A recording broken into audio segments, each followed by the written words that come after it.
এখন আমি আছি যশোর ডিসি কার্যালয়ের সামনে। এখানে দেখুন খুব চমৎকার কিছু ভাস্কর্য তৈরি করা হয়েছে মানুষকে বিনোদনের জন্য। বিকেলে অনেক লোক আসে এখানে। দেখুন কি চমৎকার কিছু ভাস্কর্য, যশোরের ঐতিহ্যবাহী খেজুর গাছকে কেন্দ্র করে ভাস্কর্য। এখানে শুধু ভাস্কর্য নয়, সাথে যশোরের ইতিহাস ও ঐতিহ্য তুলে ধরা হয়েছে ভাস্কর্যগুলোর মধ্যে। মানুষকে শুধু বিনোদন নয়, বিনোদনের সাথে শিক্ষা দেওয়াটাও এই আহ, নির্মাণের প্রধান উদ্দেশ্য।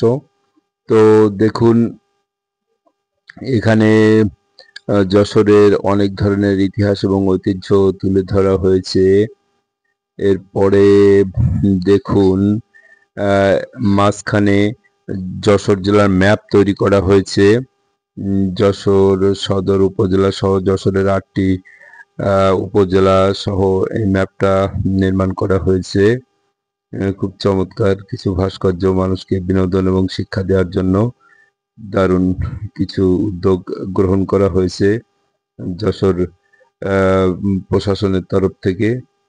খুব চমৎকার স্থাপনা।